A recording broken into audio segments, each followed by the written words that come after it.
हाय दोस्तों, नमस्कार, प्रणाम। कैसे हैं आप सब। मैं नीलम पांडे अयोध्या से अपने यूट्यूब चैनल में आप सभी दोस्तों का स्वागत करती हूँ।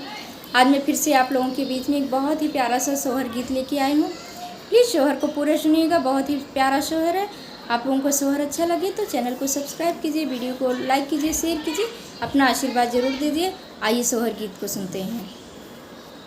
12 दिन के बारहिया बारहिया नहीं बीतल हो। 12 दिन के बारहिया बारहिया नहीं बीतल हो। ललना पियवा जे खिड़की से झाँकें देखत मोहिया लागई हो। ओ ललना पियवा जे खिड़किया से झाँकें देखत मोहिया लागई हो। मचिया ही बैठी है सासु सर बेगुने आगरी हो।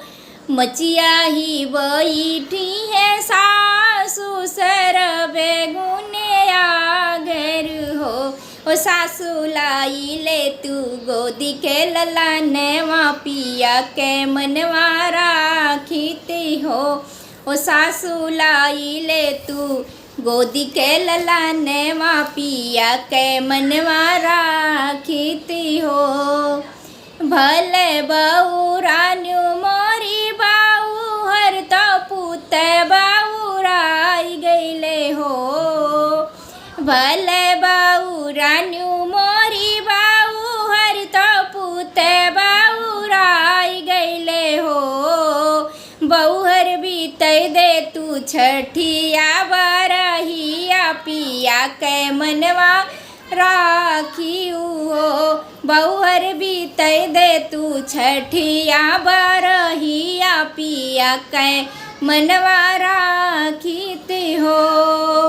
राम रसोइया जेठानी रानी बड़ी बेदनाई तीनी हो। अरे राम रसोइया जेठानी रानी बड़ी बेदनाई तीनी हो। जेठनी लाई ले तू गोदी के ललनवा पिया के मनवा राखीती हो। ओ जेठनी लाई ले तू गोदी के ललनवा पिया के मनवा राखीती हो। भले बउरान्यू हमरी छोटी तो देवर बाउराई गईले हो। भले बउरान्यू हमरी छोटी तो देवर बाउराई गईले हो। छोटी बीतई दे तू छठिया बरहिया पिया के मनवा राखियू हो। ओ छोटी बीतई दे तू छठिया बरहिया पिया के मनवा राखियू हो। ससुरे से आई ननदिया दर्द हमरी बूझाऊ हो। अरे ससुरे से आई ननदिया दर्द हमरी बूझाऊ हो। ओ ननदी लाई ले तू गोदी के ललनवा पिया के मनवा राखती हो। ओ ननदी लाई ले तू अपना भतीजवा भैया के मनवा राखती हो। गोदिया में भौजी ले भतीजवा अपन ले ललना हो। भौजी काऊ देबू हमरा के ने गे अपने घर जाबई हो।